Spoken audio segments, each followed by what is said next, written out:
name is Paul Newbert, and I'm the Counseling Services Coordinator for the Molecular Engineering and Sciences Institute at the University of Washington. If you're here watching this video, that means you're interested in our tutorial of GatherTown, the platform we're going to be using for our Molecular Engineering PhD visit weekend in March. So here we go. Let's see if we can keep this short. The first thing you'll do is go to the GatherTown link that you were sent.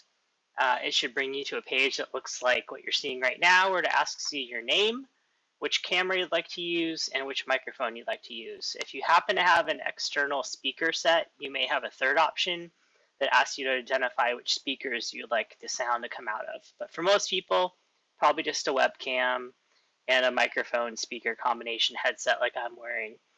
You should see a preview of your video over here, which should help you troubleshoot as well.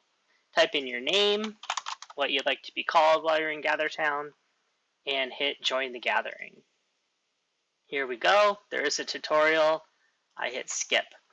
So GatherTown is essentially a proximity-based video conferencing tool. That's why we're using it for our recruitment visit. What that means is that if you are close to someone else within the GatherTown platform, a video and audio link connection will automatically be established. I'll show you how that works here in a moment.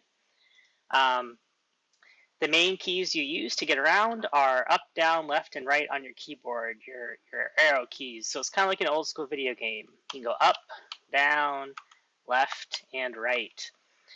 You use your mouse to interact with menus and settings. So for instance, there are different settings and menus at the bottom here I'll walk you through. There are different menus and settings on the left.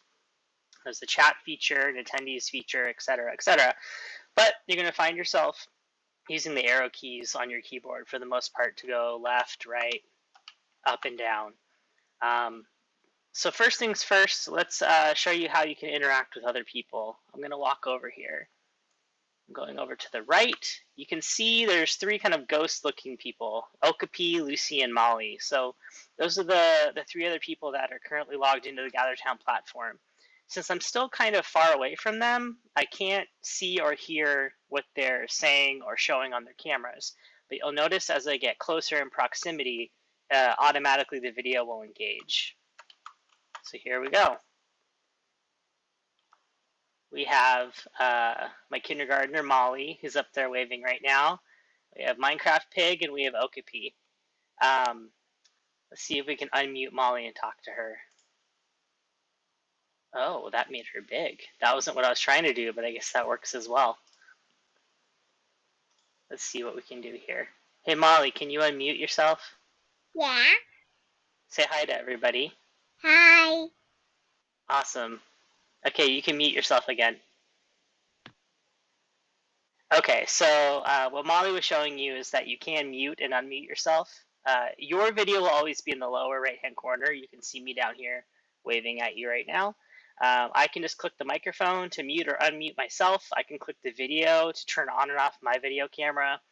I believe I also have control of Okapi, Lucy, and MolE because I'm the administrator. I don't believe you'll have the ability to mute and unmute other people. But what I did unintentionally show you when I was clicking on MolE's video was if you are talking to a person or a few people and you'd like the video to be bigger, you can hit these down arrows right here, and that will make the video screens larger. I believe you can also drag to rearrange. You can cancel out some people's video. But for the most part, you'll probably hit the down and the up arrows to make big, small,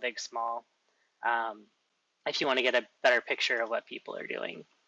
I'm going to walk away from Okapi, Lucy, and MolE to show you some more features.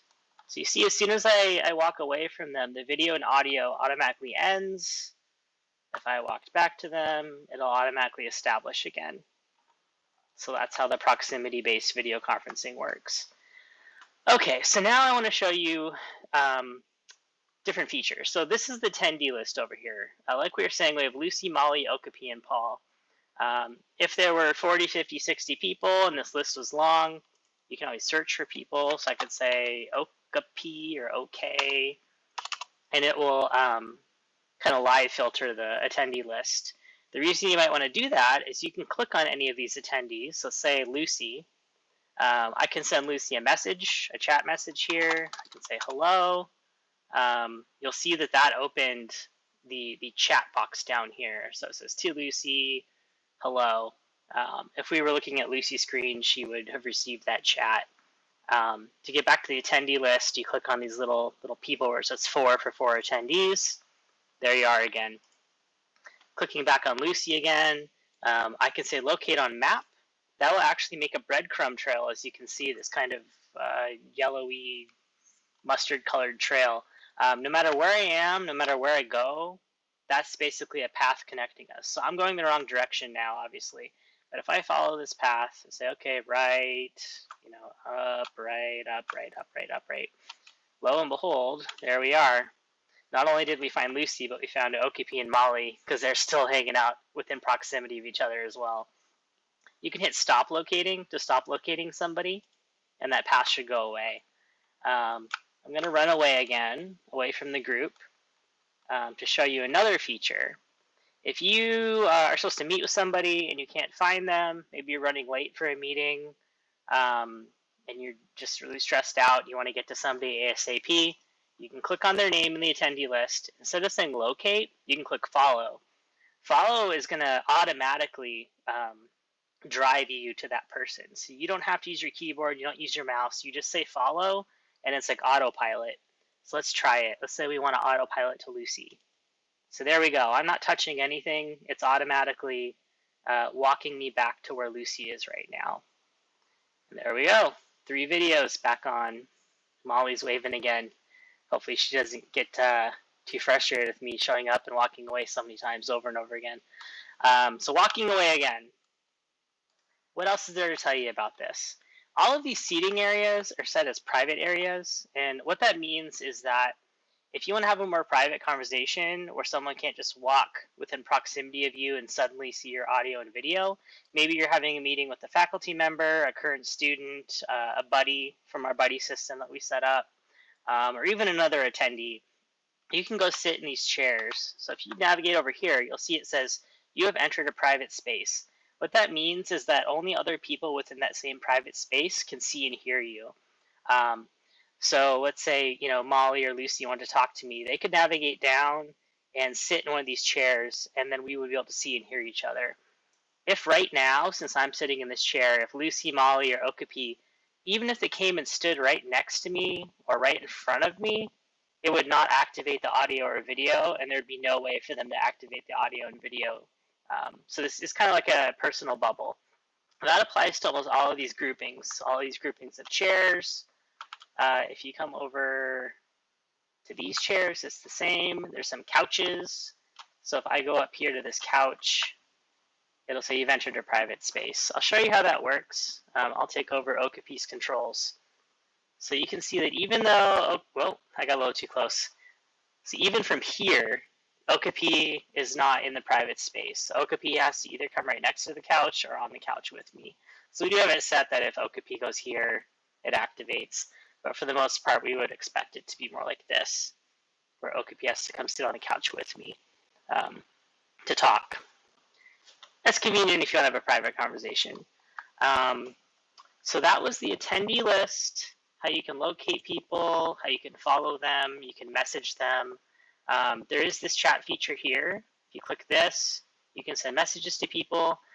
Your options are you can either pick specific people to one-on-one chat. You can do everyone. Everyone will send a chat to every single person in GatherTown. And then nearby, from what I understand, nearby only sends a chat to the people that you have an active video connection with. So if I walked down here, and if Okapi walked down here, where the 4 of us are talking, and I say nearby, I can say hello, and that will send hello to Okapi, Lucy, and MolE, but no one else. Let's see if we can get out of here. So we've covered the attendee list. We've covered the chat feature. Down here at the bottom, you can also change some of your settings. If you click on your character down here, you can change to different skin tones, wheelchair, no wheelchair, headscarf, beard, different skin tones, even special things like snowman. You can also change the color of your shirt. Sometimes it changes the color of your hair as well. So you can just find something that kind of represents yourself. If you click where it says Paul and online, you can edit your name that appears to everyone else. You can add a status if for some reason you want to tell people I'm away from my keyboard for 10 minutes or what it might be. You can click on video and audio settings. This is helpful if you are having trouble with your video or audio. You can go in here to select a new webcam, select a new speaker or microphone. Sometimes even just picking something else and then going back to your preferred will kind of jumpstart the system. You can also respawn.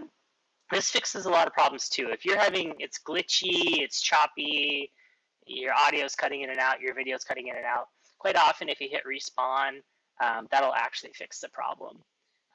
You don't really need to worry about sign in. If it's very, very glitchy and your computer's just struggling to keep up, you can disable smooth movement. That does use a little bit of your CPU. So if your computer's a little older or you're noticing things are really lagging, you can go in here and turn off the smooth movement. Minimap, if you click on that, it will pull up a kind of 30,000 foot view of the room you're currently in. So this is the room that we're all in right now. It has a lot of seating areas. You can actually go out here onto the beach if you want to hear the ocean. It should play an ocean sound for you. That can be helpful if you're kind of lost, you don't know where you are. This is a screen share. It's essentially kind of like sharing your screen in Zoom. If you have a PowerPoint, a PDF, maybe a paper you want to show to a professor or a current student, whatever you want to share on your own computer, you can click screen share. It'll prompt you if you will allow GatherTown to share your screen. It'll ask you which screen or window you want to share, and that will show up to the people that you are video chatting with currently.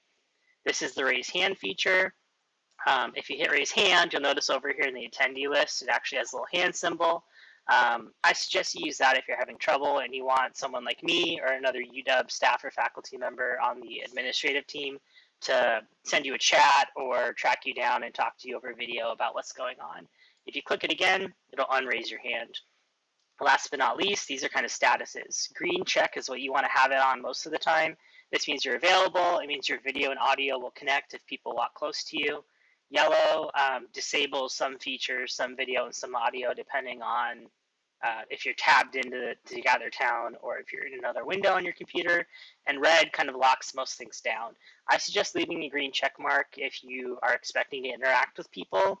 You can use your own discretion if you want to change your status, but it usually causes more trouble than it's worth if you change your status away from green check mark.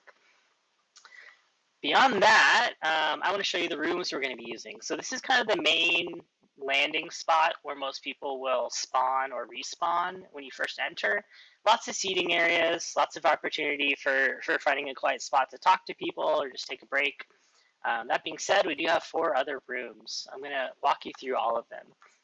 These purple tables are kind of like portals. If you walk up to or into the table, it's going to teleport you to another room. So I'll show you what that means. Let's go to the auditorium. So now I'm in the auditorium. This is essentially a place where if we have a kind of all attendee Zoom call or an all attendee video conference or something where we want everybody involved in the weekend to get information at the same time, we'll say go to the auditorium. If you go in here and walk up to the front, you'll see it says press X to join our all attendee Zoom call. If you hit X on your keyboard, it'll pop up this window and give you a link. If you click that link, it's going to mute you and turn off your video in GatherTown, and it will open, in this case, a Zoom call. When you're done with the Zoom call, you can just close Zoom, come back to GatherTown in this tab, and everything's still running just fine. You don't have to close GatherTown to join these external meetings. So if the itinerary says we're going to have a welcome message from our director at 9 a.m., this is where you want to go at 9 a.m. to get access to that Zoom call. When you're done, you hit the little X up here in the corner, and you're back out. I mentioned you hit X to interact. Yeah, X is kind of the interaction button for everything in GatherTown. If you're going to play a game in our games room, if you're going to join an attendee call, if you're going to look at a poster at our poster session, pretty much X is going to be the way that you activate or accept or open, whatever it might be. So directional keys on your keyboard to move, X to open media or things. Back to the main room. So we showed you the auditorium. Now I'll show you the bar and games area. So this is our bar and games area. You'll see that we have tables set up, kind of like I was talking about private areas. This is the same thing. If you walk onto one of these chairs, it'll say you've entered a private space. That means that only people that are sitting in these chairs or standing directly next to this table can see and hear each other. You'll also see it says press X to solve Sudoku together. So this is a Sudoku table. We have a couple of those. We have a charades and Pictionary table, a couple of those. These tables down here, they don't have a game. They're just for kind of conversation. If you just want to have a private chat with somebody, you can just grab a table and there's no game involved. Up here, we have a couple poker tables, some more poker tables. We have something called Draw Battle. It's kind of like you're battling each other. So it's kind of like, I guess, Pictionary. But we had Pictionary down here. So I'm actually not sure what the difference is. We'll have to figure it out. And we have Set, which is a card game some of you might have played. That one's fun. And we have Survive Battle Royale, which is also a game you can play together. Basically, the idea of this bar and games area is just another relaxing spot that you can meet with people, take a break, play some games if you want to. Most of our rooms have these 4 tables so that you can get from any room to any room. The auditorium is the only one that only returns you back to the main room. All the rest of the room should have these 4 purple tables. So we saw the main room. That's where we started. We saw the auditorium. Now let's go to the poster session. So this has not been fully built out, but each of these light gray areas here will be a poster. We do have a couple examples up here. So once again, it's proximity based, and they're also set as private spaces. So if you're close to this example poster that is north of me, you'll only be able to see that example poster. You'll only be able to talk to, see, and hear the people that are also very close to that example poster. If I go up, you get a little preview here. And as before, you press X to interact. If you hit X, it's going to make it larger. You can drag the poster with your mouse. Over here, you can zoom in, I believe up to 2 levels. Yep, so you can get pretty close. You can still drag around again. You can zoom back out. If you click this little person with a square, it gives you kind of a laser pointer, an expanding red circle. This can be convenient for presenters as well as people that are visiting the poster. If you're presenting, you can draw people's attention to certain areas. If you are a visitor and want to ask about certain areas, you can say, hey, tell me more about this chart that's over here. So it's helpful for everybody. Everyone can see that. Normally people can't see your mouse, but when you're using the little expanding laser pointer, that does show up on everybody's screen who's viewing the poster. Once you're done looking at it, you hit the X in the upper right, gets you back out here. You can back away. This is the same example poster. I was just trying to show you that when it's yellow, that's the one you're looking at. As soon as you get far away, now you're looking at the other one. So we'll probably have a lot more posters when it actually comes time for the event.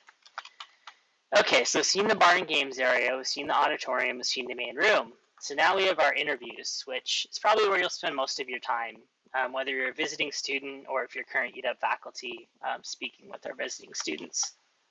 If we go into here, we have interview areas. They're not really interviews. It's mostly just having a conversation, trying to see if UW's a good fit for you as a visiting student, talking to faculty you're interested in to see if their lab might be a place you want to rotate, just checking the fit. We have a couple interview areas, A, B, I think we went down to E or F. And then at the very bottom, we have a large group interview area. So we'll start down here. If you are talking to a faculty member who maybe only has 1 or 2 meeting slots available during our visit day, or a ton of the visiting students want to meet with that faculty member, you might have a large group meeting with them, which technically could be up to 12 people. These are all set as private areas as well, just like you heard before. You have to be sitting in one of these chairs to be able to see and hear the other people sitting in the chairs. So you go up here, it says you've entered a private space. The idea is the faculty member will be in here. You'll know the correct time and location to go. So maybe your itinerary will say at 11 a.m. you have a meeting in large 3 with David Baker. So you would come down here to large 3 at 11 a.m. and you'd have a conversation with David Baker for whatever the established period of time is. That being said, we do strive to do one-on-one meetings with faculty and current and existing and visiting students. So for the most part, you'll probably be up here in areas A, B, C, D, E, and F. So same concept. I might say, at 2:30 p.m., you have a meeting with James Carruthers in A4. You can see here there's only 4 chairs, so at a maximum there would be 4 people, 1 faculty member, and maybe 3 visitors. But we do strive to have it being one-on-one between the visiting students and the UW faculty. Pretty simple. Let me know if you have any questions. Other than that, we can go back to the main room, and I'll try to think if there's anything else that I've forgotten to tell you. We went through the attendee list over here, how you can interact with the attendees in various ways, how you can locate or follow attendees. We talked about the chat box. We can send messages to people you're currently interacting with, everyone in the whole gather town, or specific individual people. We talked about how this is how you get back to the attendee list. We talked about all this down here. I think that's it. I'll send out the link to this space well in advance of our actual weekend so that you can come in here and look around. Make sure your video works, your audio works, make sure you understand the navigation with the keyboard.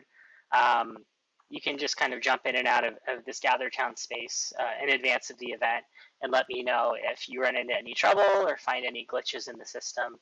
Other than that, we'll see you on the day for the big event. Thanks for tuning in.